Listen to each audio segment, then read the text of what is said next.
Hello on the Rockers, it's Husband Night with TLC's 90 Days the Other Way, fabulous stars Kenny and Armando, with a drop-by social media influencers and podcast host husbands Michael and Matt, with me, not married, no dates, single, just cats.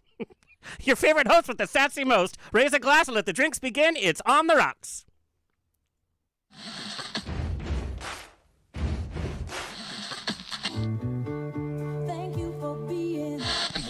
Life is a banquet, and most poor suckers are starving to death. I'd like to propose a toast.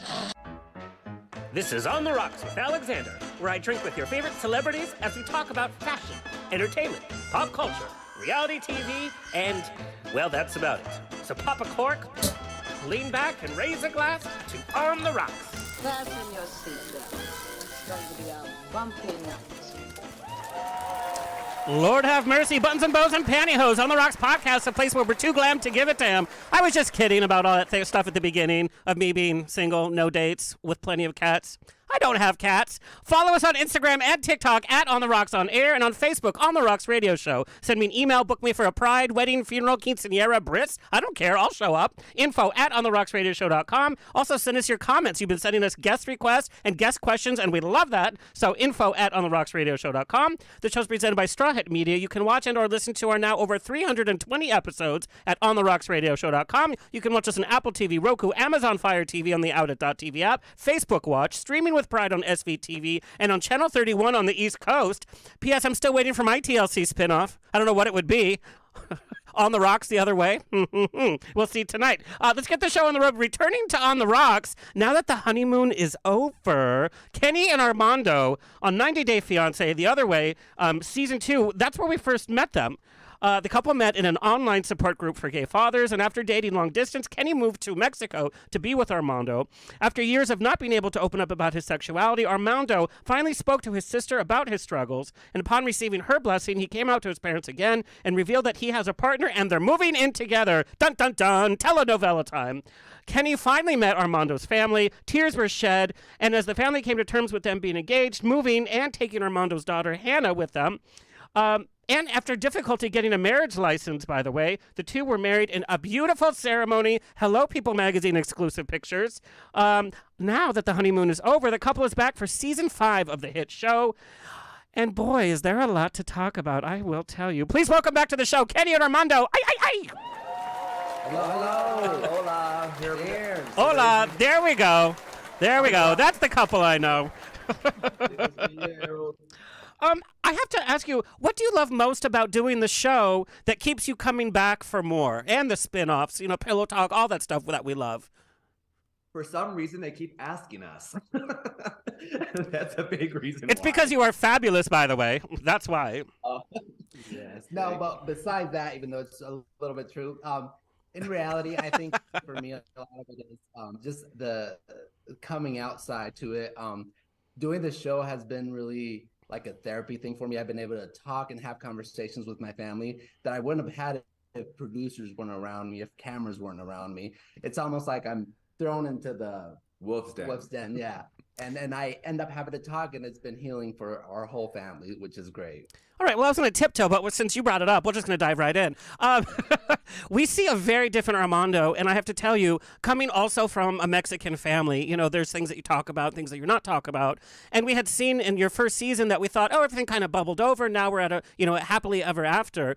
But what we see in this season is we see in Armando, like you said, with this force and this place at the table, even the way you sit at the table and talk to your mom those 2 times, it's like you got your story across and you demanded to be respected while you were showing love and compassion and emotionally having this kind of breakthrough, I think.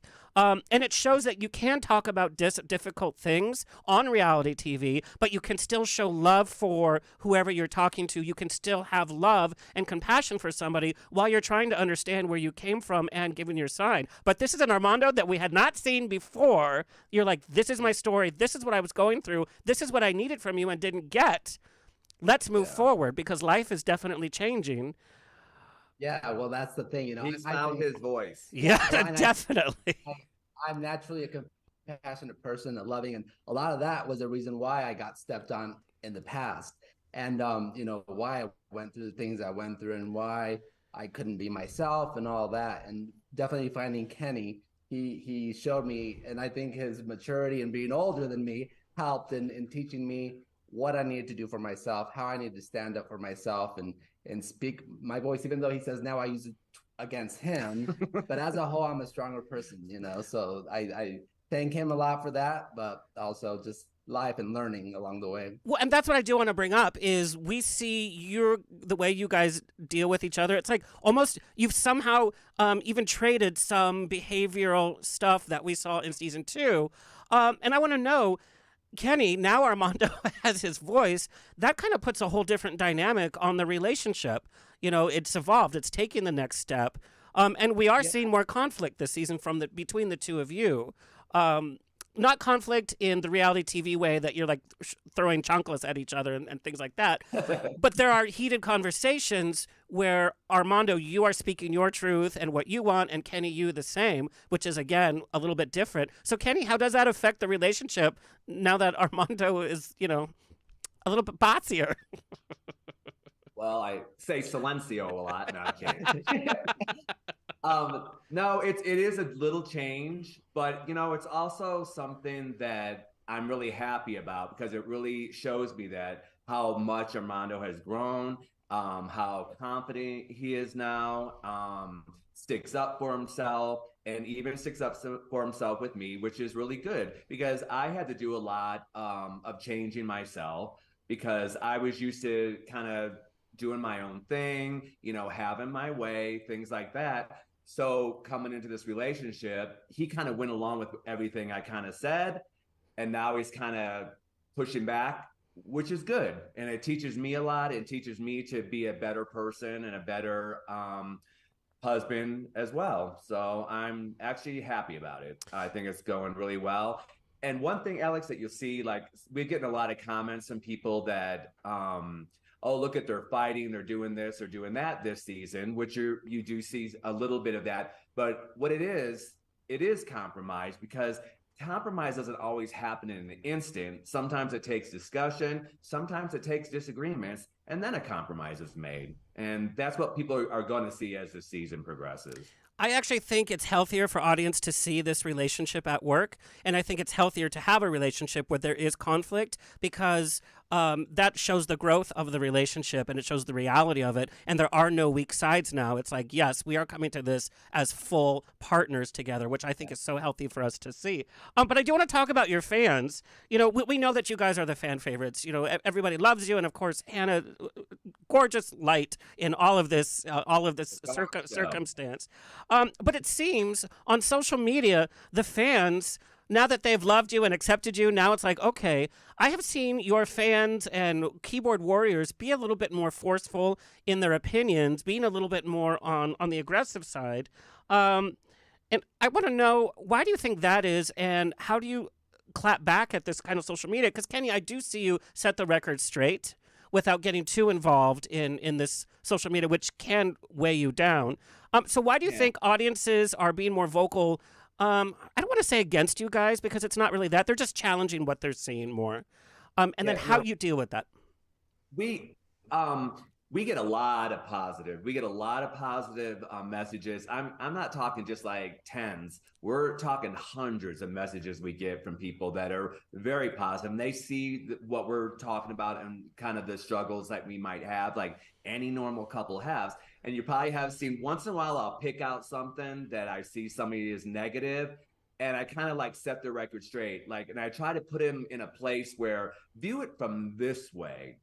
You know, don't view it because you dislike me or this or that, or you're used to this kind of thing on some couples on 90 Day Fiance. Try to view it a different way. And sometimes people have come around. So I want to know, what do you think the nation's fixation with 90 Day Fiance franchises? We have 90 Day Fiance, we have 90 Day Before 90 Days, we have 90 Day The Other Way, we have 90 Day Pillow Talk. Why do we care so much, or why are we so interested in the minutia of these relationships?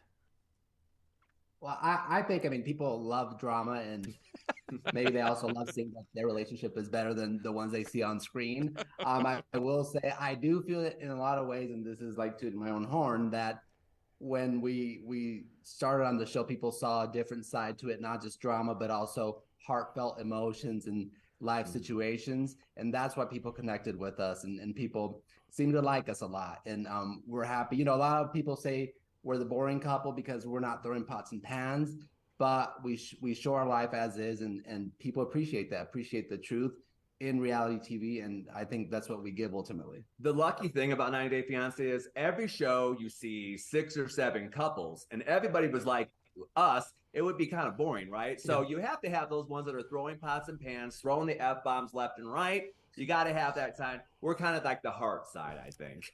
Palate cleanser, they call it. We're definitely seeing a very interesting season this year. It's very diverse. It's yeah. Armando, we got this question from one of your fans. Do you think you've gotten closer to your mom doing the show, or has it divided you more? Yeah, well, that's definitely, that's what I said in the beginning. Doing the show has brought our whole family together, not just my mom, but also my dad. And like I said, I've said things that I would have never said, and I've heard things from my family I would have never heard from them. Even the conversation with my dad, I probably would have just never sat down with them, because I will say, I think as a whole, Latin families, you don't sit down with your parents and have these big talks. And so doing the show has given us that chance and opportunity. And so that's why I'm glad to have done the show, and also show a little bit of my life, and know that other people connect with that. And even this last Sunday, you know, I got a lot of messages of people even telling me how they believe that I'm going to help someone out there. Or there was one guy that messaged me and says, you know, I've had doubts about my life and living, and just seeing you gives me hope. Makes it completely worth it. Sometimes families need to have a wrench thrown in it to kind of shake things up. And when you shake things up, things come out. And it really did in his family, and it's really helped them. They have never had such intimate comment, and it's really come full circle, as you saw last week. If it wasn't for the show, it probably wouldn't have been said. He probably would have just moved away, and then things would have been shut down like that. But it really helped his family a lot. Which does happen in Mexican families. I can tell you from my family experience, you know, if you're honest with somebody, there's also the risk that they just shut you out, and, you know, there's the end of that. But then there's also the moving away, or the not talking to somebody just because there's been this kind of conflict. I just want to know, well, I have to tell you, with everything going on, the cameras in your face, the dramatic themes this season, you know, that it all brings up, your little girl, Hannah, is such a great, bright light. She continues to be loving, positive, and somehow even cuter. How has your co-parenting changed the most since you've gotten married and doing the show? And how do you keep her in loop of what's going on without sharing the upset or the drama that comes with it?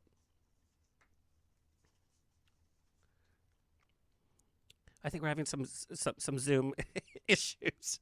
Or my question was just so amazing, it just stunted them. There they are. Did you get to hear any of that? Yeah, we did. We heard it. Oh, okay. Okay.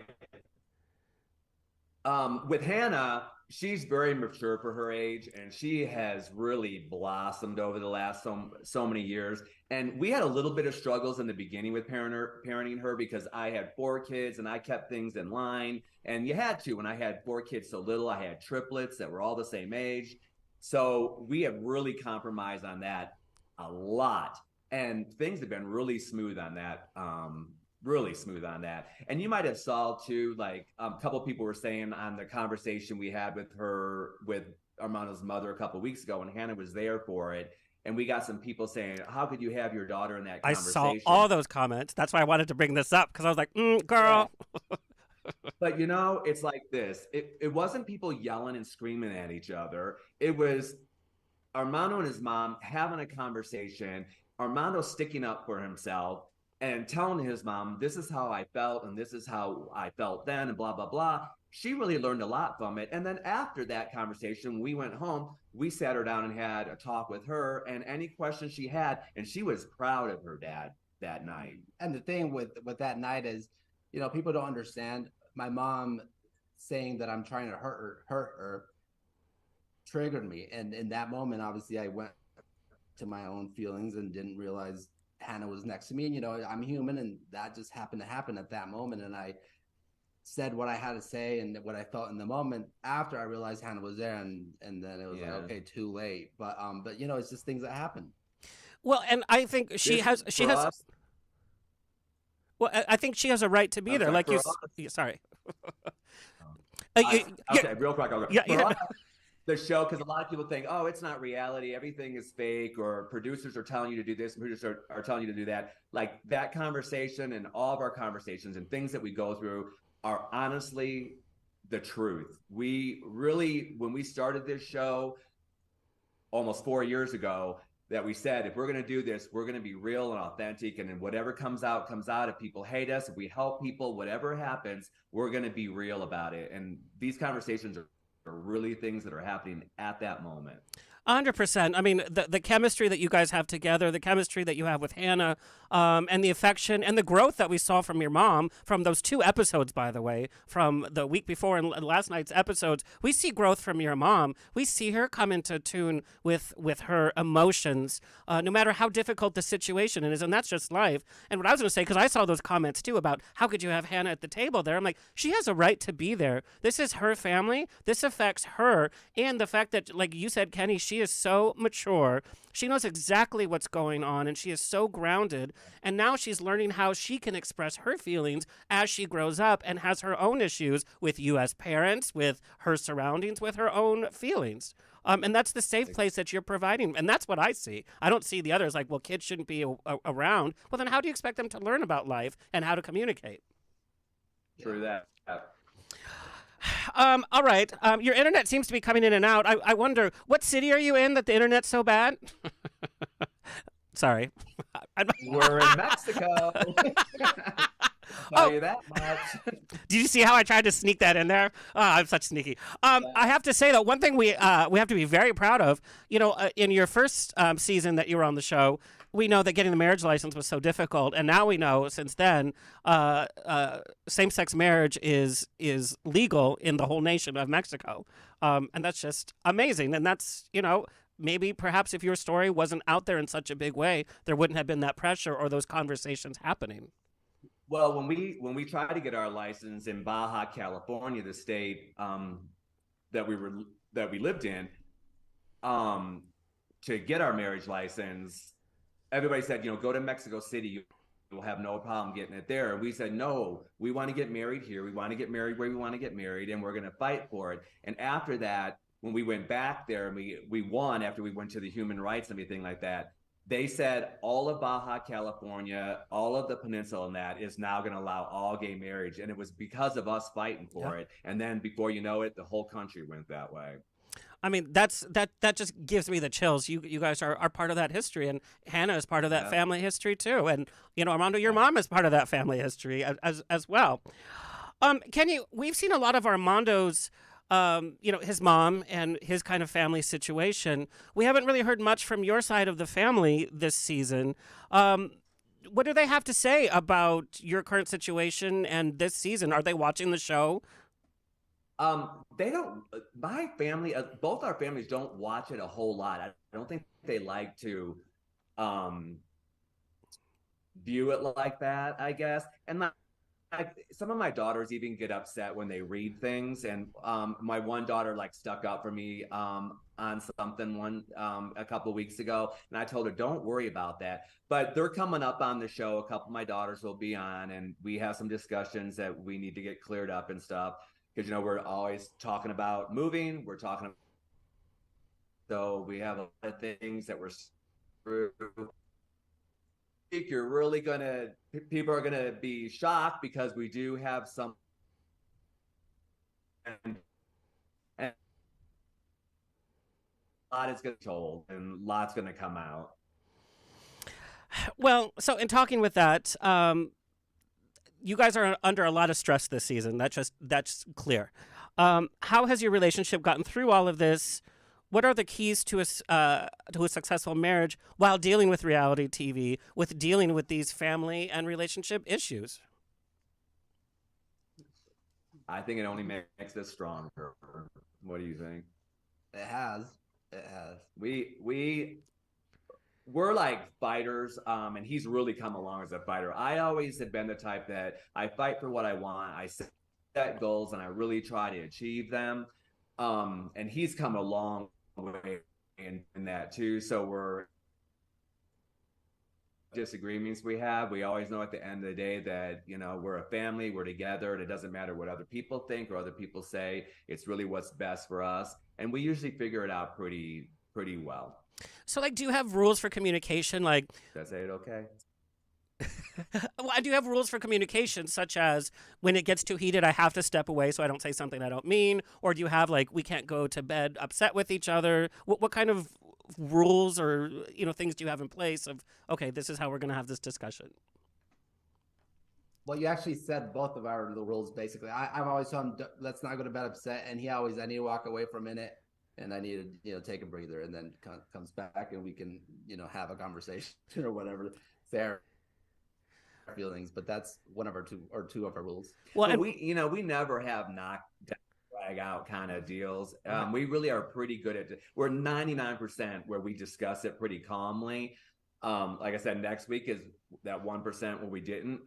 So you'll see that. But it was just like everything was, some people don't understand like. I'll cry a lot or whatever, and he's cried and stuff. But it's like a lot of things that come on the show are actually times when everything is coming to a head. People are seeing it in real time that it came to a head, and you're witnessing what's happening. do you think the show is exemplifying exactly where you are at that point in that time of season? We know reality TV needs to edit things down for time. We know people have commented that there's a different energy between you guys and what you're going through. Do you think the show this season is doing a good job of exemplifying exactly what you went through in that period of time? To me, it's like this. What you see is what happened with us. We did what we did. But those moments, I've told people that you're looking at a moment. You're not looking that happened, but you don't know. You don't know we did like that. So they are showing what we've done, and we always have said that, right? We can only be responsible for what you see is because that's us. What is one thing you wish this season showed more of so far? And we're in the middle of it, so I know there's a lot for us more to see. But what is one thing you wish that? We're not even in the middle yet. It's still pretty much in the beginning. It's so delicious. Until January.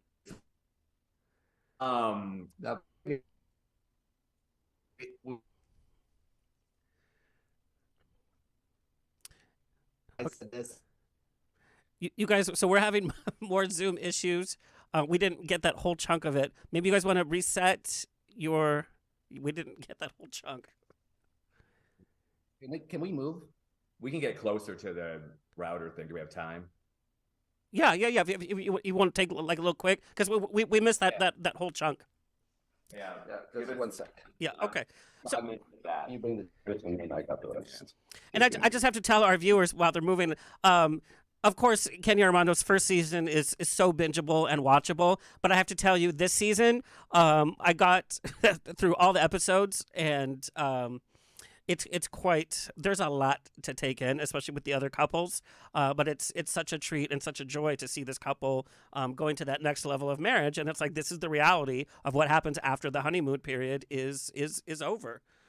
So I'm just as enchanted. Plus, for all of the activism that Kenny and Armando do between seasons, between TLC spinoffs, and everything they've done for the community, is just amazing. And I think that's a big reason why we all respond to them so well.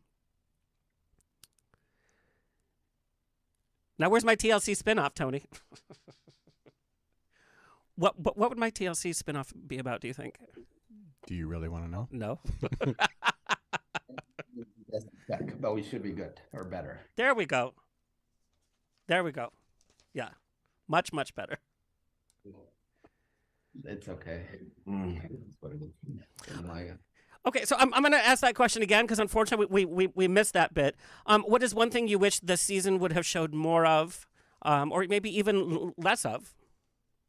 I think just every scene. I mean, there's so many other. When we watch, there's like so much more we said, and we're like, oh my gosh, I wish that would have made it. So it's that there's a lot more to everything that they have to whittle things down because those conversations usually are a lot longer. So they're pulling pieces of it out, so you don't actually get the whole darn thing, which we wish you could, but it's TV and you can't. Yeah. And so, Kenny, we got this from your fans as well. Is how has your relationship with Armando's mom grown or changed as well? Because we see Armando's side of it, obviously, of course, with the language barrier and with the kind of decision of you kind of wanting to move, kind of puts a barrier in that. But how has that evolved and changed? Well, I can't say a lot because obviously it's better between all of us. It's much better than from the first season we were on. But you're going to see coming up some things between his mom and myself, and we're going to see things with his entire family, and my family will be there too. So you're going to see a whole thing come out that I think people will be happy about. Armando, you have to tell your mom how fabulous her nails are, by the way. I was like, look at those nails. They were like in an episode of herself, and with like that one other color. I'm like, girl, it's like glitter. We were watching. I said, well, at least she had her nails done. So fantastic. Okay, this is also from your fans as well, and this is on the rocks. We're a little tipsy. How's the sex, and how do you keep the spark alive? Because now it's been a little bit. Mm-hmm. Well, how can we say? Yeah, actually, let me say. I think we talked about it on the show. I don't know if it's gonna come out, but it got a little spicy. I said a little more than I should have. Oh. We'll see if that. Yeah, he got a little dirtier on there. We'll see if that comes out or not because we don't know what they show and what they don't. Yeah. But we have never had a problem there at all. And I'll say it for myself. Those quiet ones. Watch out. Trust me, I know. So it's the Mormon ones, and Armando, I know you were Mormon for a time. You got to watch out for those Mormon ones, and then you got to watch out for those boys that went to a boys' school, Kenny. So you put the two of you together, it's like, oh my God. True. And I honestly have no doubt that it's going well. Just look at the smiles on your faces. So there comes the theme in this season of how much should one person be asked or expected to concede on certain things in a relationship. Kenny, did you feel like, okay, and this is also from one of your fans, I gave up my nation, my family to be here. Now it's time to meet me halfway. Now I can start making some demands. Is that where this kind of came to a head? No. That, if you saw a couple weeks ago, we had a disagreement because he kind of said, like, I don't want to feel like I owe you something. And he can tell you now, I won't put words in his mouth, but I have never ever acted that way. I've never said to him, but I did this, this, and this. I have never done that because it was my choice to come here. He didn't force me. He didn't hold me at gunpoint to do it. I did it on my own. So that is never an issue with us at all. You agree? Yeah. Yes. Say some more. Say more. Oh. So we're going to talk in just a few minutes about growing the family, and I know that that's upcoming on the season. I know you can't talk too much about that. But besides growing your family any further, I want to know what is the next big life goal for your marriage? In terms of what is one thing that you want to accomplish as a married couple next that's outside the realm of talking about growing the family? Well, I think the biggest next thing is we want to settle down, like decide on where we're going to live at the end of the day. Meaning like for Hannah to go to high school, that kind of thing. Oh my God, don't say high school. God, I feel like we've seen literally her grow up right in front of our eyes. You say high school, I'm going to pass out. She's going into 6th grade, and Oh what my he God, means is that's like, crazy. The next 2-3 we have years. a few years where we're still nomads, maybe, like where we actually, but we want to land and set the roots like within the next few years where we are going to definitely be for a long period of time. Buy a house and the whole bit there, and That's all I can do. stay put. Well, I have to tell you guys from your Zooms, obviously you travel or hunker down with an interior designer in your suitcase because it's always spot on, no matter what the surroundment behind you is. It's like, oh, okay, all right, I see. Well. Hmm. We try. What do you love most about how the other got through this season? What do you love? Yeah, what do you love most about how your partner, your husband, got through this current season? Of course, us still not knowing everything that's coming ahead. For me, he, ripped open his heart and let his family, his mother, his father, everybody see what's exactly going on with him, where there was no questions asked, which he knows now. We know that we're showing it to the world too. Yeah. So I'm really proud of him for really opening up everything and just letting it all out, and wherever the chips may fall, they fell. And I'm just proud of him because he's really a strong human being. Besides he's very sensitive, he's very kind, but he's also very strong. And it's really hard to find someone that is sensitive, feels, with his heart, feels with his mind, is compassionate with others, has empathy, and yet as strong as he is. Well, and that was beautifully said, by the way. And now we know that he's a powerverse, so that's amazing.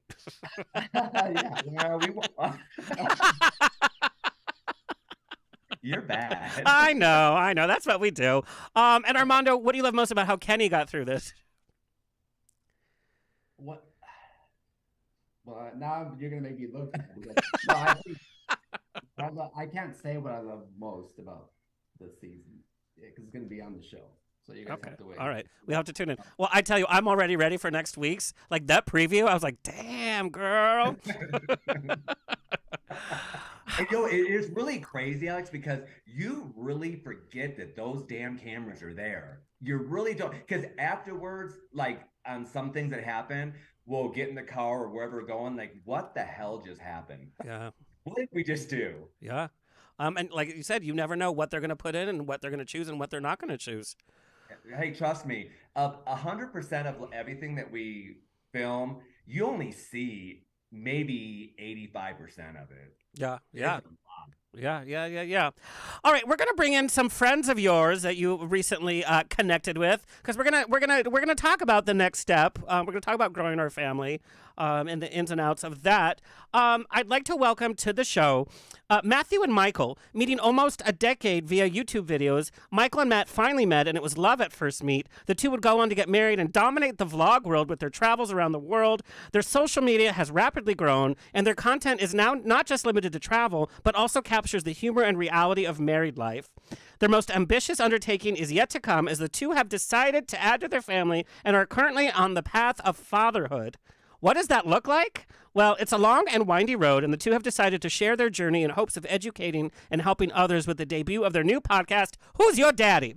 I've said that many times, but it's not to have a kid, I'll tell you that much. The duo and their guests share their stories and information and cover everything from surrogacy, IVF, private adoption, and foster to adopt. Coincidentally, Matthew and Michael sat down with Kenny and Armando to discuss all of that on one of their episodes. Please welcome to the show, Michael and Matt. Yeah.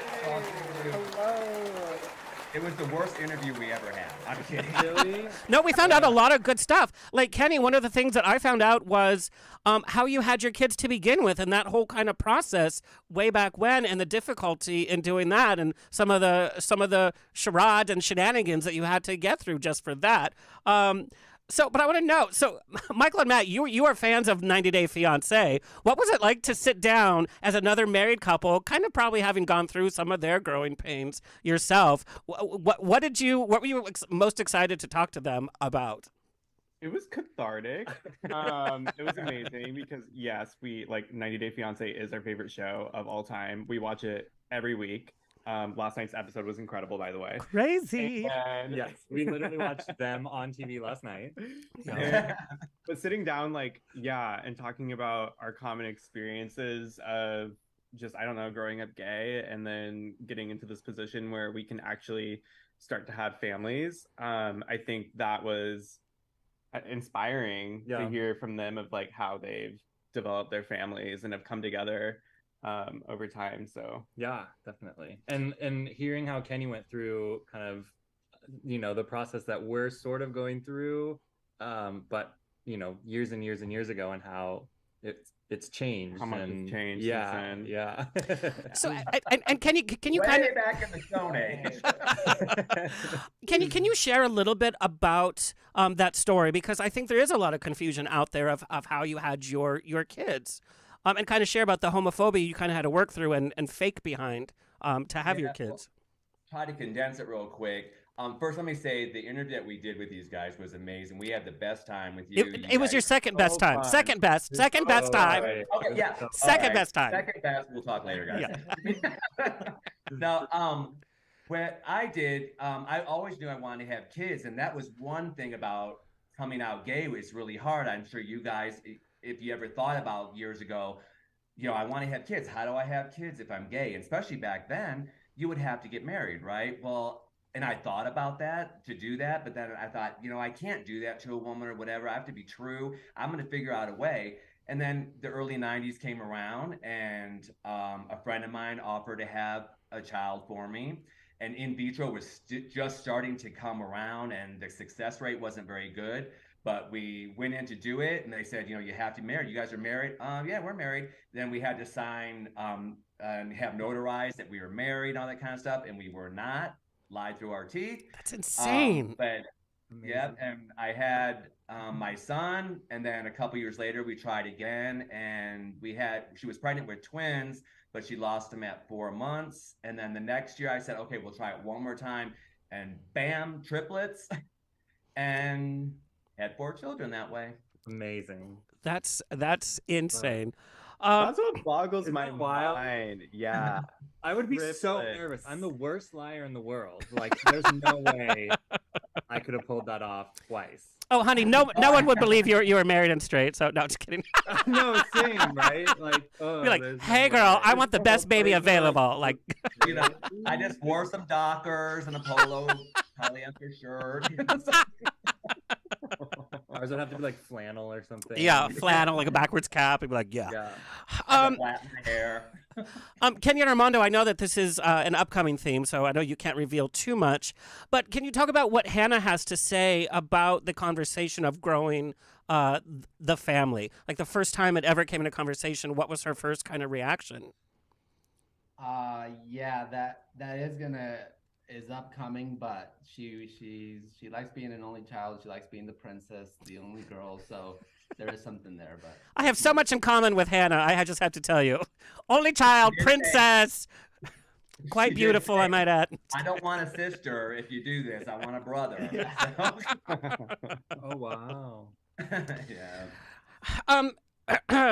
Both of you have discussed growing your family. Can you all talk about some of the homophobia that exists in third-party baby-having organizations? Kenny, you just shared a little bit of what the expectations were but Michael and Matt, and if Kenny or Armando, if you've had recent kind of experiences with anything, without giving too much away, what is some of the blatant homophobia that exists, step 1, step 2, step 3 of this whole process, no matter which direction you're kind of going in?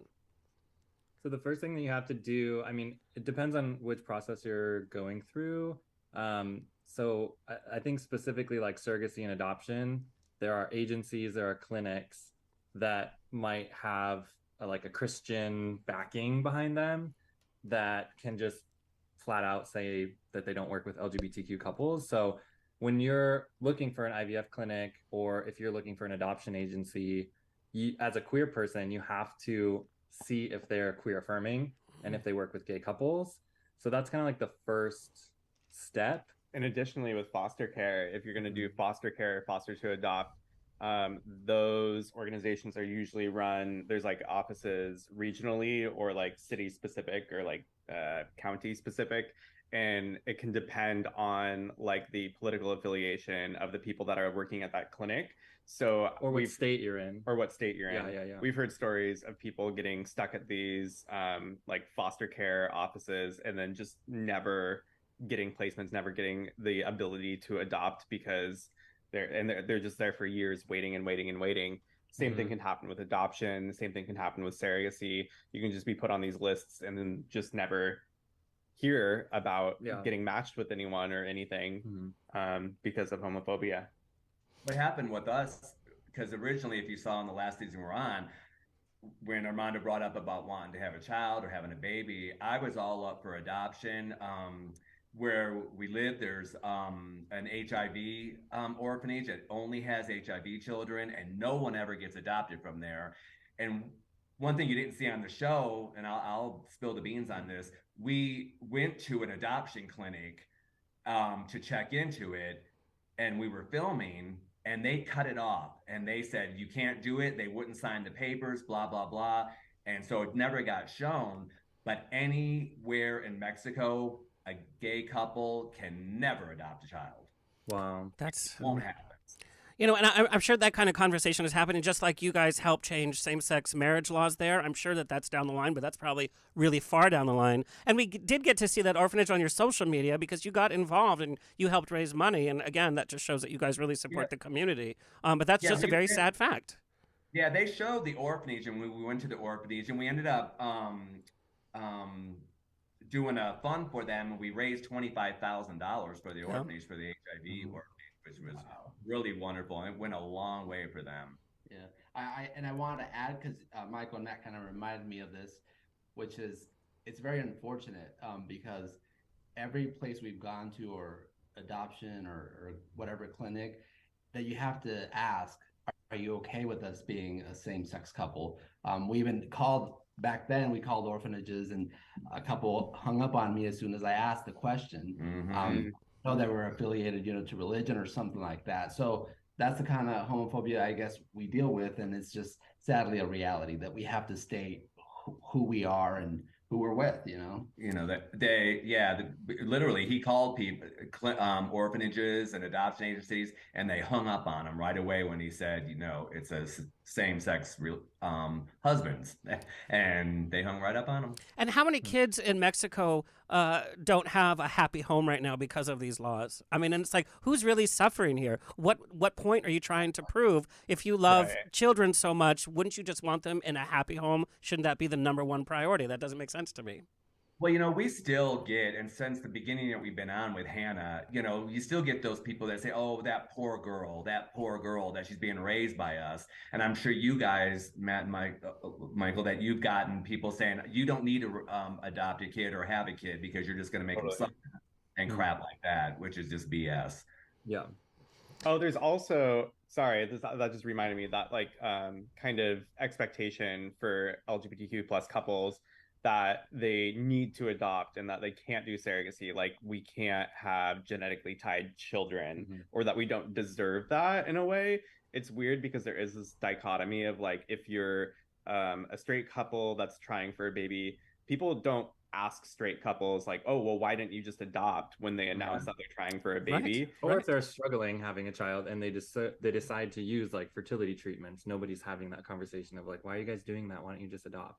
So it's it's a weird double standard of gay people should solve all of the world's problems and adopt children of the world that straight people can take care of. Except that we won't let you adopt them because we don't think that you'd be fit parents. So it's just this very weird, it's just very difficult thing where I think there are a lot of gay couples that would adopt if it was easier, and it was just more accepting, and it wasn't such you have to walk around. Yeah, so many barriers just to try and. Well, and it's also family. It's also elitist, for a gay couple to have a kid, you have to have a certain income. It's well, there's loving homes. I mean, I was raised by a single mom who we didn't have financial means by any stretch of the imagination, but it was the happiest home that I ever can imagine. I didn't know that we were not the richest, but it's become so elitist that way too, which is so unfair. Yeah, exactly.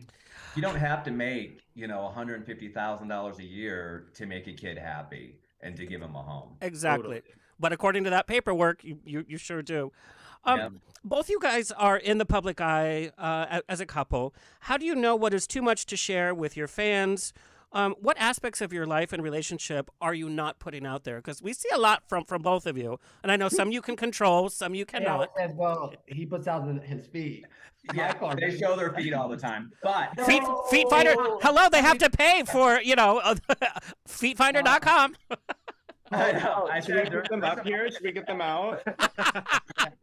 Hey, this is what I like about these two guys too, is just like the body image issue. They're not just talking, Right. about kids all the time or that kind of stuff. Even they're talking about body image, and what a person has to go through. And as you get older, now you guys in your 30s, things stick to you now. Yeah, that's true. You know? Not your credit score, I'll tell you that.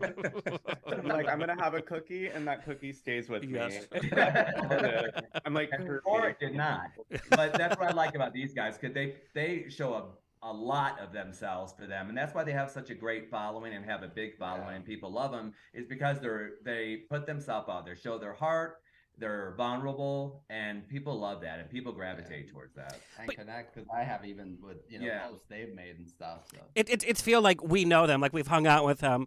But there's couples out there that put out, they're like, we had a fight today, and this is our drama, and this is our tears, and it's like they share that aspect. We do see just the kind of going for blood. positive side. So I'm just curious as to like, let's not put that out there. Like, what have you said no to?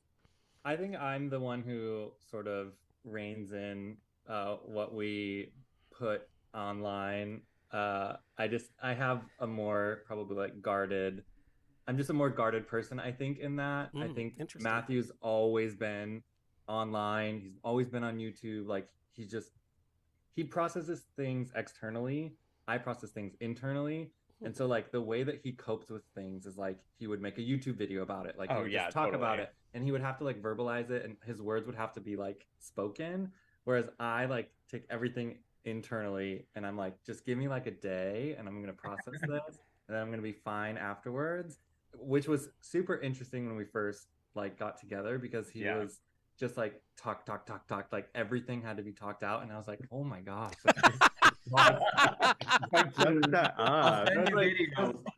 My sister and I made this joke. It was like, everybody's like, don't go to sleep, Matt, or whatever. And Katie's like, why? Like, just go to sleep and like get some rest. You'll feel better tomorrow. Like, because I don't get it. Like, that does not work for me. There'll be times we'll try and go to bed at like 10 or 11, and then 2 a.m. he's like, hey, I can't sleep. I have to talk about this. Oh, He that's wouldn't so let me cute. post about it on Instagram, so you gotta figure it out somehow. The algorithms. We got to post by a certain time. Kenny and Armando, is there a podcast in your future? Not in our no. We've talked about it over the years here, but YouTube. But yeah, but we have so much going on. Yeah. We really do. We have a lot It going takes on. a We lot. just don't have time. editing and all that. I've done a little bit here and there in the past. It and takes forever. how much it takes, and it's just Yeah. Hit us up if you ever want to. We'll let you know. Well, I want to see like the double date, Mexico visit. I want to see Michael and Matt come to Mexico, double date. Oh my that. god, yeah. And then drunk Uncle Alexander pops out of the bushes, and here I am. There you go. Calm down. Wait to the end of the season so you can see where we're at, and then you can come. Yeah, exactly. I know I'm trying to tell with your background right now. I'm like, Oh, everybody is. Everyone's like, sure. and they're all over your Instagram. They're like, did you see that plant? That plant is only indigenous to this city. I'm like, come on, girl. Michael and Matthew, would you do a show like 90 Day Fiance? Um, Can we say that we were approached for that other one? Probably not. Oh, okay, never mind. We were approached for a show at one point. It just didn't, and it wasn't gonna work out. And I think it wasn't. I think it was gonna be a little bit more like scripted. I think And, if like, there I was a show that was like fitting that And his that family worked would have for had to be us. involved, and they were like not on board. Right. Yeah. But if there was an opportunity and it like aligned, where it felt like natural for us and we didn't have to Yes. like feel like we are playing a part necessarily. Like, I know there could be a little bit of like wiggle room there where, you know, you might up the drama a little bit here and there, but like I'm not gonna play the part of, like I said, I'm not like that great of an actor, or like I'm a bad liar. Like it's hard for me to be something that I'm not. So it would have to be something where I could just like naturally be myself. whereas I love to play the stuff up, like Yeah, Matthew's all into it, and I'm like, oh my god, that's a lot. If I watched 90 Day Fiance, you know what I would have did? I would have threw that pan farther. Yeah. I would have yelled louder. Oh my god. I would do pillow talk like that. I like, love watching Pillow let's do Talk. Pillow talk. Like, I'll let's literally do watch it. Pillow Talk right after the episode that just aired, and I'll watch the whole thing over again just because I want to hear all the comments. And, you know, TLC loves 90 days, so maybe there's like, for you guys, maybe there's like 90-day afterbirth. I don't know. Anyway, Kenny and Armando, thank you so much for joining us. It's such a treat having you back on the show. You know, we've chatted for Metrosource Magazine, and it's always such a complete joy. I think you guys are doing a fantastic job with Hannah. Being an only child, you know, I look for that. And she's just such a positive light that she brings to that show, and that's because of you guys, and you know, and how you continue to do that. And thank you again for all the trailblazing you do for the LGBTQ community and for the Powerverse community too, by the way, Armando. Thank you so much. And thank you for your support. You've been there really from the beginning, Alex. So thank you so much for that. And thank you guys too. Now, Thank you guys, seriously. now, Kenny and Armando, where do you want people to find and follow you? You can find me on Instagram at Kenneth_90day, and I'm on Twitter at KAN _ Bay. And on Instagram, I'm Armando_90day. You can go to our website, KennyandArmando.com, and find some goodies for you guys. Yeah, there you go. Awesome. Well, I'm already waiting for Monday's episode like nobody's business. I'm even TLC. Can I get some screeners? And they're like, nope. It's because they know I have a big mouth. That's why. Anyway, enjoy the rest of your evening in whatever city you're in. I'm sure we'll find out soon. Okay, thank you guys. Bye. Of course, that was Kenny Armando from 90 Day Fiance. You can see them on season 5 of TLC show. Okay, Michael and Matthew. So I've talked with you guys plenty of times, but our audience on the Rocks might not necessarily know how two influencers come together and how you guys met to begin with. Oh my. Wow. I also love talking to you, Alexander. We're so happy to be back. Yeah. It's Always, good to see you. same. Is that daylight behind you guys, by the way, or is that light? Yeah. Do you not have daylight right now? No, it's like 8 o'clock in LA. Yeah. Oh. It's 8 o'clock in Portland, and And it's still sunny? out. That's Oh, insane. wow. No, That is interesting. like- We're just right up the coast. Like the hookers have already come out tonight. Like that's how dark it is. You talking about me right now? You're talking about me. All right. Okay, So so how how did did you we guys meet? Yes. We met over YouTube. It's a super long story, but it is episode 2 of our podcast. Yes. It goes through all the details. Basically, we met through our coming out videos. So I posted my coming out video, and then Michael posted a video response to it, and that was like our first interaction to each other. And then yeah, we talked and quickly fell in love, and we're like, okay, we gotta meet. Sweet. And then he moved to Nebraska for 4 years while I was in dental school, and then hated it. And so he decided that we had to move back to the West Coast afterwards. And I was like, that's fine. So Yeah, it here was we are in crazy. Portland. And we've been here for like 5 years. You know, it's funny because your relationship is exactly what we see on 90 Day Fiance, where people just kind of jump into the relationship. It was very fast. You guys met and decided thought this is about the that. person. At a certain point, because yeah, no, It was like 90 Day Boyfriend. kind of. Yeah. But it was Or, it was like, or 90 Day Lesbian. I mean, you call it whatever you want. It's like, let's move in. Exactly. Let's get the U-Haul. Let's move. well, I mean, Yeah. like, I feel like a lot of people can relate to 90 Day Fiance in that way, because a lot of people do move for love or somebody that they meet. And so our relationship started long distance and with visits, but that was only for a few months. ours would be called 90 Day Fiance Domestic. Like, Yes. it's like, this all happened in the US. We had like just landed, and then 90 Day Fiance before the 90 days, and course. then 90 Day Fiance Of course. original. Yeah, all the things. But, you know, unfortunately, we do see a lot of relationships that when people jump into that, in this kind of drastic change and kind of jump in with both feet, it doesn't always work. Totally. But it really worked for you guys. So either it was meant to be from day one and it was just kismet, or you guys have worked hard to make the relationship work, or maybe it's a little bit of both. Probably both. I would say it's a little bit of both. I think we were raised sort of similarly in the sense that we both kind of foresaw like marriage and a family in our future. And it what we I mean, we had done, I don't think we were wanting to do a lot of like individual stuff. Like we weren't like, I want to be single for a long time and like live my life and then meet somebody when I'm 30 or, something like that. I think we were both very open to sort of like building something at that point in time. And even in the Midwest, like meeting someone when you're like 24 and like starting a relationship from there is like almost kind of late. Like I had friends getting married at 21. That's true. That is like regional. Yeah. So he found me and he was like, oh, I'm settling. Now, how did the relationship move into OnlyFans? I mean, social media. Well, the feet. We still have never done OnlyFans and never will. So, honey, never say never. I mean, Charo's doing OnlyFans at this point. She's like, Thank you. I see Gucci. you right now. Yeah, never say never. We could do a non-sexual OnlyFans. Okay. Thrilling, thrilled, I'm sure.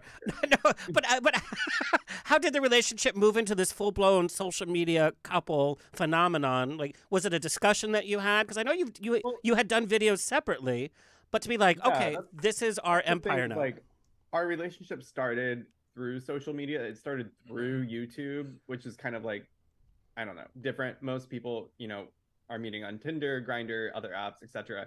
Don't usually meet on YouTube, so that was kind of like a unique thing, and so our relationship was kind of in the public's eye to begin with. And I swear as well, like there were multiple gay couples that had channels together at that time. I don't remember. Well, they're not together today. I'll tell you that much. A lot of them are not. Yeah. Sadly. Nearly all of them are not. Yeah, I actually think zero of them that I'm thinking of right now are. We actually interviewed one of the big couples. Like, oh, okay, like we can. This is something that you can do, and like you kind of like talk about your relationship and like video what you're doing. I don't know. Yeah, so I mean, like he videoed his trip to Seattle to visit me for the first time. I videoed like our road trip to Nebraska while I was moving over there. So everything was kind of just like recorded and captured in the moment. And I mean, I was already on YouTube. That was like my thing back then. Michael was on YouTube. That like he had just started that year, but was trying to like grow his following and really get into the whole YouTube space. I wasn't even sure what I was gonna do because it was like fun for a little while, but then I was going into dental school and I was like, I don't know if I can continue doing this. It's a lot of work. Hang the hat up, and then we met and like lived in the same city and we're dating, and then so I think us being together, it was like a fun thing for us to do going together too. Yeah. And so we would always take the camera out when we were going on little weekend trips to Minneapolis or Kansas City or wherever we could afford to go, wherever we could drive to. Yeah. So along those lines, this is an email question we got. You film a lot for TikTok, Instagram, those cute couple videos that we love so much. But how do you keep, this is our question, how do you keep things sincere when you are posing for the camera, kissing for the camera? How do you keep it real life and so it's not always a show? And because we did talk to a gay couple influencer after the fact, and he said how it affected the relationship, that it was all about the camera stuff. And so the reality of the romance behind it, the reality of growing a relationship behind it was just for the camera and it was not happening in real life. And he wasn't even like aware of that. If it's too much camera time, my body just gets exhausted from it and I will be very vocal about needing a break. I think that also happens to him too, where he's just like, totally. I need to shut it down for a little bit. And like, I think it seemed like the camera is obviously something that we use a lot, but in the course of a day, it's not that much. I mean, yes, you see like, a 10-second, 15-second video once a day on these platforms.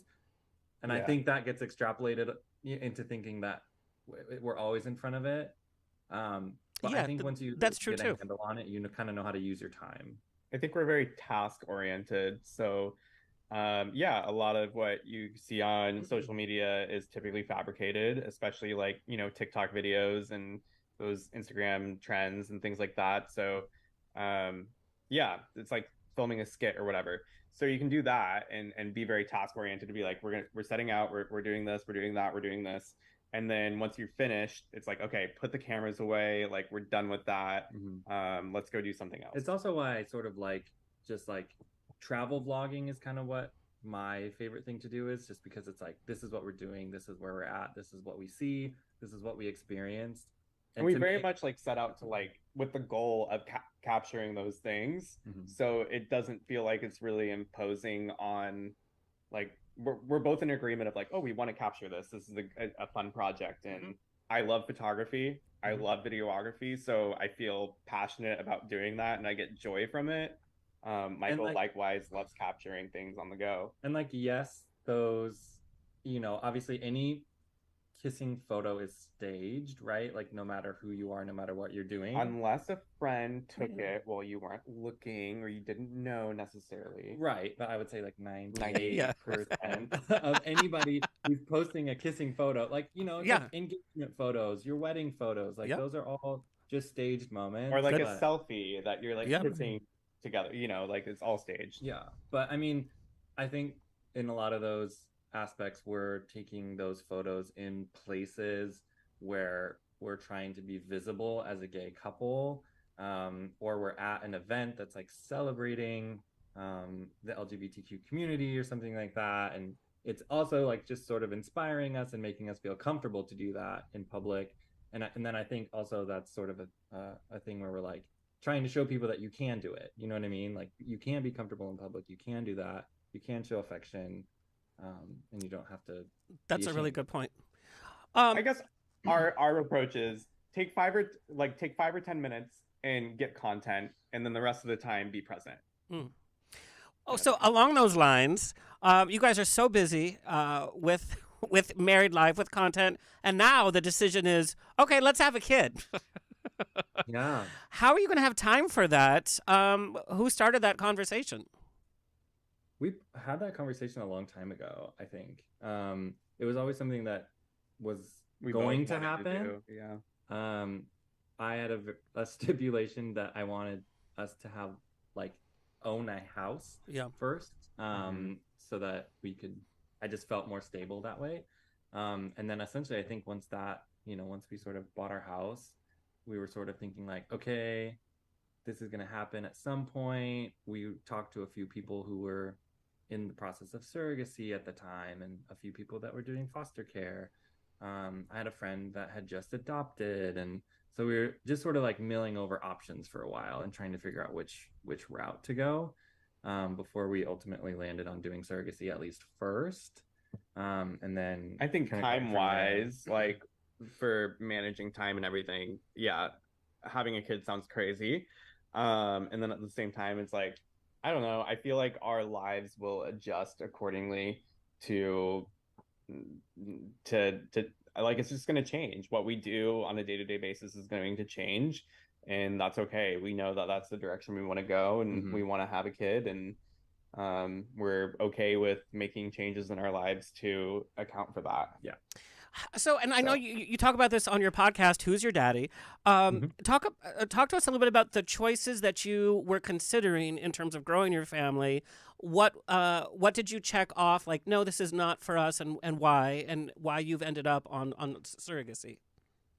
Yeah, essentially the three options of non-traditional family building are foster to adopt, kidnapping. You can also just be a foster parent, right? You don't have to plan on adopting. You can just open up your home to placements and have them for X amount of months, and with no intention of adopting. But if you're trying to grow a family, foster to adopt is one of the ways.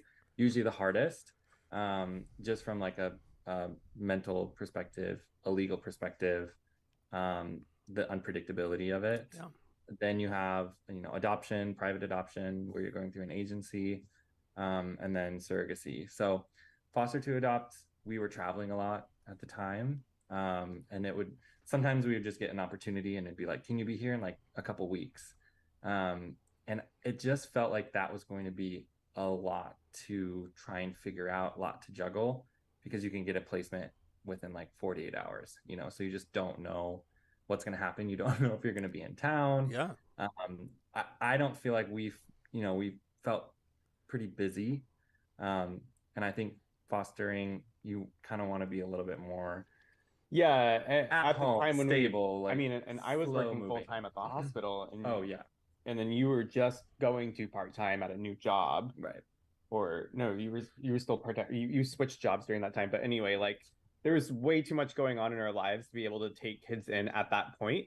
So we knew that that wasn't a good option for us at that time. But what we could do is start planning to have kids in the future. And so that's where surrogacy came in, because it was like we can plan 2 years in advance Right. and start this process and hope for the best. Of course, you can't control anything in any of these processes, but you can at least like set up your cards the best you can to hopefully get to where you want to go, especially with surrogacy, because it is a lot of like step-by-step planning. And private adoption can go really, really well, but it can also be sort of a roller coaster, right? So like even if you commit to, or the expectant mother is saying like, yes, I'm going to put my child up for adoption, like the child could be born and then they can change their mind right away, and all of a sudden you're back in the grind of things.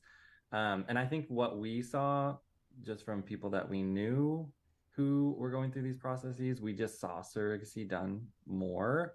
And we've, found different reasons for that, predictability. Obviously, some people really want, a bio connection to their children. And so I think we were just sort of like, well, let's start there. It seems like we can kind of take it step by step. Yeah. We at least sort of know like what's going to happen. We know that we're signing contracts that when this child is born, it will be, in our home. And then, once we go through that, let's see if we want to expand even more. And then we'll probably look into either adoption or foster care. So where are you guys in this whole process? Yeah, we're screening surrogates right now. Interviewing surrogates, potential surrogates. That has to be so. I mean, it's a beautiful process, and the result is beautiful. But it has to be a little awkward too. It's like, do we go to mimosa brunches? Like, do I have a questionnaire for you to fill out? Like, are those first few moments a little awkward? Yeah, it's a little bit awkward because you are talking to somebody and hoping that they will carry your baby. Yeah. So that's a big thing. And there's no sex involved. So it's just like straight up, you get a baby. Cool. So that's like, it's just interesting. It's so bizarre of a conversation to have, but no, it's great. And there's a lot of steps between like finding somebody who you want to be your surrogate and actually getting there to the point where they are pregnant.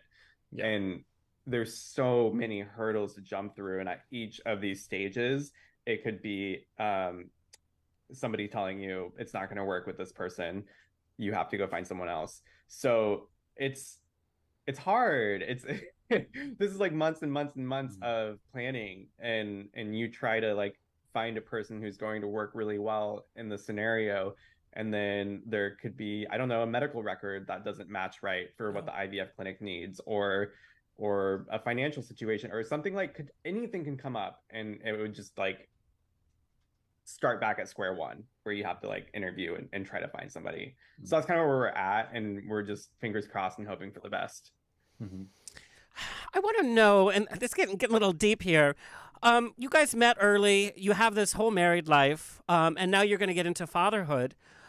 How do you maintain your individual identities? You guys are known as Michael and Matt. I mean, even the website. I mean, that's what it is. That's the Instagram. And it's like, and you've entered married life early, and now you're going to enter fatherhood as early parents. Where do you keep your individual personality? Where do you keep your own mental health while being in this relationship, while now being in fatherhood? But also, you guys are still young. You're still your own person still. Mm-hmm. So yeah, I think it's interesting. There are a lot of like social gatherings, social events that I will just let Matthew go to by himself. Yeah, I didn't see you at Palm Springs Pride, by the way. You what? You did it? Yeah, no, I did not. That was a good time. That was a good time. That I need to come back to that. Yeah. Yeah, but like he was there, I was not. I think we each have our things that we need to do to like keep ourselves sane. a lot of that is just like physical activity. If Self-care. if I, you know, at some point in the course of the year, I'll be like, I have not like hiked up a mountain and seen a waterfall in like a long, long time, and I need to go spend some time in nature. We're just in a really nice part of the US to do that. Yeah. Sometimes we'll you know, go and take a weekend out on the coast and just sort of like reset, recharge. I get a lot of joy like visiting my family, just because they're far away. I've had a few of them visit, which was really fun. And then we'll go visit them and spend time with like nieces and nephews and stuff. But we'll do like individual activities, you know, with friends. We don't always have to accompany each other through things. Yeah. And that's something that we're working on too, is like more autonomy to be able to do our own things and be free from each other in the way of like free from each other, free but from like, each other. Not just take time to ourselves. Just take time to ourselves and being able to, be your own individual. Well, yeah. And I work out of the house like 2 days a week, which doesn't sound like a lot, and it's very nice to only have to do that 2 days a week. But I have my like little space where I'm my own little professional in my own little world. You know, he has his friends well. that he hangs out with. I have my friends that I hang out with. We're able to like do things separately. Hobbies that I have hobbies that I enjoy. He doesn't. I go and do my thing. He does his thing. So like, yeah. I think that's so healthy, and I think a lot of, you know, new couples forget that, and, you know, I think that's where it's like, you know, you're together, like, let's just assume we're together, let's take all the jealousies away, let's take all the insecurities away, and let's just focus, and that, yes, it's normal to have your own time, and it makes the time together even that much, you know, more special. Yeah, it's necessary. It's like, it is needed. It is like, you have to have your own time, otherwise it's not going to work. You also talk, and this is what Kenny Armando brought up, you also talk about non-married life issues that we go through as gay men. Matthew, you've been very open about your issues with body image. And it still surprises me because you're sharing a very positive message. And we see people's comments all over the place on social media. You know, it's hard not to look at weird comments. I wouldn't even say that they're hurtful comments. They're just weird. It's like, what are you really focusing on? Are you not getting this whole, like, the idea of behind these posts? Like, what's it your business? And so I would say some of these comments are very, very weird, and you've addressed them. Can you talk a little bit about your journey in terms of body image and where you are today? Yeah, not in a great place yet with body image. We're still working through it, definitely. So I talked about this on the podcast episode recently, on body image, and what I like kind of realized is that my issues with my body, of how I see myself, developed the same time that I started to realize that I was gay. So what I was noticing was that I was just different from other people in my class. I felt like I thought I looked chubbier than them. I wasn't as athletic as them. I was more of like a soft body, while my peers were kind of like starting to like have muscles and things like that. And I was like, this is so different from me. And I didn't feel like I was good at athletic activities. The girls wanted to be my friend, but they didn't want to date me. The guys didn't really like hanging around me, but they liked hanging out with each other. So I was noticing all these things where I didn't feel like I fit in any certain category. And I started to find faults within myself, like my body, like my athleticism, and kind of pinpointed that those were the reasons why people don't like me. And I wasn't able to like share anything with anyone. It was really like, I'm hiding my body, I'm hiding my sexuality. Like, nobody can see what's really going on, and I just need to put a face on and be better than everyone else and be like perfectionistic on everything, to try to, so that everybody would love me. And that just continued. But I think I've repressed it for so long that I didn't really realize like this issue with my body image. Like, I've always thought negative things about my body and have felt very self-conscious about my body, but typically I ignore those thoughts and feelings, and I don't tell anyone about it because I'm ashamed of it, and I just act weirdly around other people when they ask me to take off my shirt or to go swimming. And I get angry when and self-conscious at clubs when people are all wearing mesh and I don't feel like I can wear the same thing as they can because people will see that I'm chubby around the middle or that I have a little extra fat, like that kind of stuff. So that's what's really weird is that, like, by not addressing the issues that I have with my body and having this body dysmorphia, it just comes out in all these weird and hurtful, harmful ways. And it's affected our relationship where I get super angry and self-conscious and upset. And I have a hard time putting words to it because I'm so like just pushing down and pushing down and pushing down the feelings and thoughts that I have around my body. But it's just been like this last year that I've really started to be able to see what's going on in my brain and try to figure out how to get out of that. And it must be weird going on that journey and still having people make stupid comments. And, you know, when you talk about like, oh, you know, I can't wear a mesh shirt. It's like, girl, who are you talking to? You know, we just don't know what the other person's going through. Like I look at somebody like you and be like, oh, my God, if I had your body, I would be on every pride float parade from here to Timbuktu, you know. Oh, but my God. Everybody's journey is very different. Yeah, it is. And I think that it's a big issue in the LGBTQ community. And I'm speaking on this from a gay biological male born perspective. So like, I think from what I see from other people like me, it's very easy to repress these feelings and be ashamed of it and not want to talk about it. And I would also get angry if I see other people who I find attractive or who I think are really fit and they're talking about their body dysmorphia, because that to me is unfair, because I would do anything to have that body or to look like that. And so I understand like where people are coming from, because it is upsetting, but like I'm upset about it because of my own body dysmorphia. It's just that a lot of us don't want to recognize or like look at that, and it's threatening when other people talk about it because it makes us like look in the mirror and see what's going on. Michael, how can you best support a partner going through these kind of issues? Because it must be difficult on your side as well. Yeah, I mean, I think just trying to figure out what aspects of life or what activities will make it, you know, make him have a more positive outlook on it. I think one of those things is just like, if you don't want to go to the pool, then that's fine. If you don't want to take your shirt off, that's fine. Like, I think a lot of people will just, they don't really get it if somebody's at the pool and they're, you know, wearing like a cute little top in their swim trunks and everybody's in the pool and they're like, come on, get in, you know, and like just kind of like poking.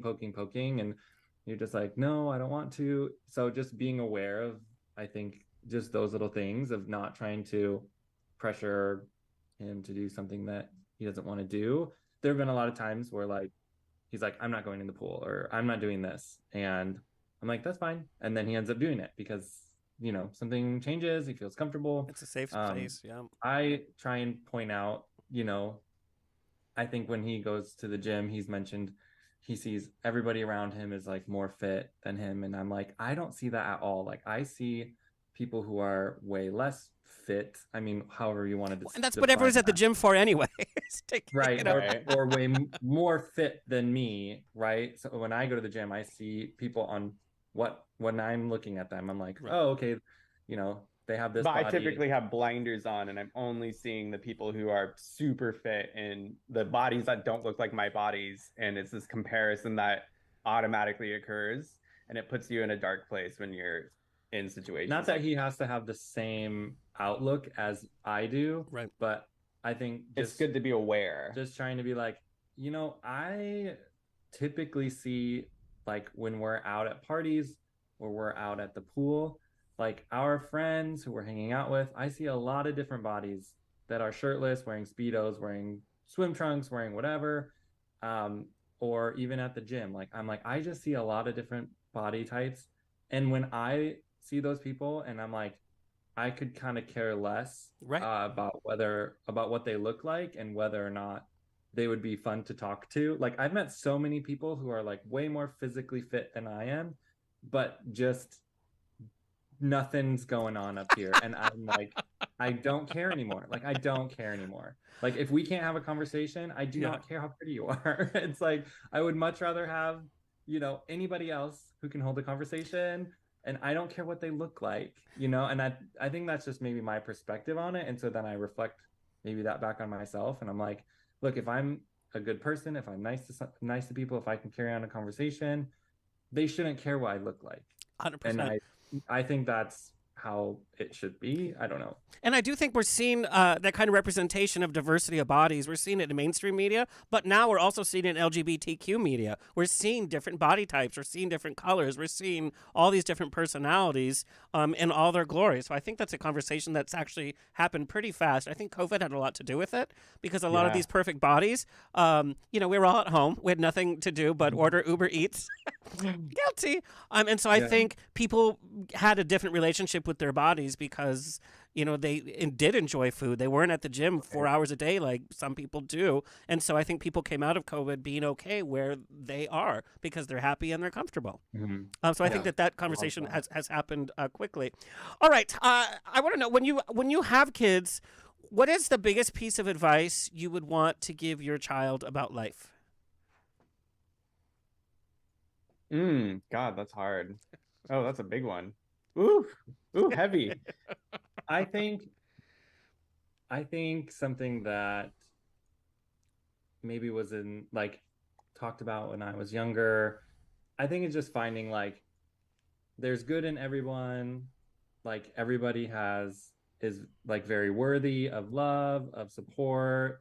You know, if you don't have to like them, but just know that there's some good in them. And even though we see a lot of bad things happening around the world, or in the news or whatever, social media, etc., just to like be respectful to people and be nice to people. And I don't know. An optimistic viewpoint. Yeah, that's good. I like it. Yeah. I would tell them I think of the idea of like unconditional support and just being able to